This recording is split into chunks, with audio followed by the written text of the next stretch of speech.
if you go back and watch the fight, first round, especially he drops him, right? Drops him. He's pretty wobbled. So Izzy, clear as day first round. Second round, if you want to give it to Robert Whittaker because he got his back for 10 seconds, okay, let's give him the second round. Third round, you give Izzy. Fourth round, you give Izzy. Then fifth round's Robert Whittaker all day. So 1 clears day, 5 clears day for Robert Whittaker. It's rounds 2, 3, and 4, depending on your judging, how you're going to decide the winner of those fights, especially the second round.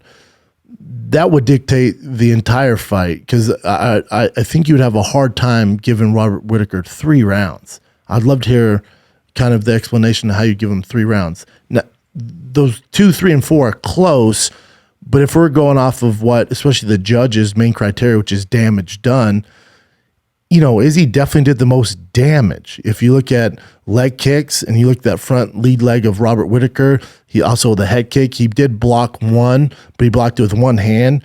Anyone who's been in the game long enough, if you block with one hand, A, you have a better chance of breaking your goddamn arm because you need both to support the kick, the force of the kick. B, when it's one hand, the kick still rocks your brain. So Izzy landed, I think, 2 kicks when Robert defended with one hand, and then also the body shot hurt Robert Whittaker. So if you go through complete damage done round by round, I don't know how you don't have Izzy still retaining his title. I don't get the uproar. Again, I think a lot of it is you guys lost money bet on Robert Whittaker, and I get it. That's frustrating. But, to criticize Bisping, go, he's biased. Dude, Bisping's there. Also, Bisping was a middleweight champion of the world. So I know you guys watch a lot of fights, but let's kind of lean into the experts here. Bisping knows what the hell he's doing.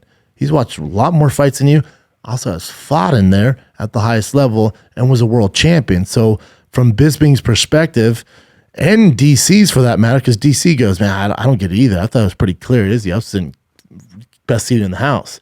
I mean, Bisping had the exact same thoughts, like, this is a clear as day win for Izzy. He was in my head when I'm going up to interview him. I'm thinking, did Izzy win 3 rounds or 4?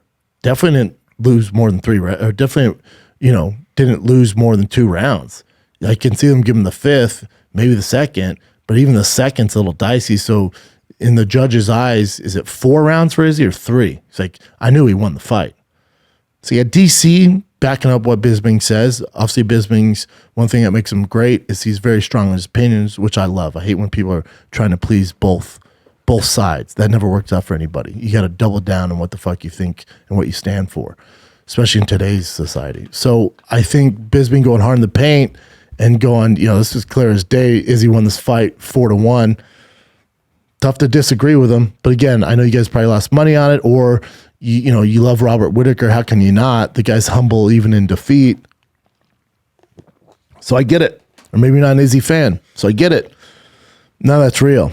And your uproar on Twitter will be, it's probably over by now. I bet it was uproar Saturday night. Sunday morning got a little dicey for a few guys. Outside that, over now. That's the way the news cycle works. So no one gives a shit. And when it comes, it's very black and white. Izzy won the fight. So you can cry all you want. Doesn't change anything. Izzy won that fight. I have, I'm fine 3-2. I'm fine with 3-2. 4-1, sure. If you want to just give Robert the last round. All right, he definitely won that last round. There's no argument there. It's that second round. Depend, how you view the fight. And then, I guess 3 and 4, it'd be Izzy.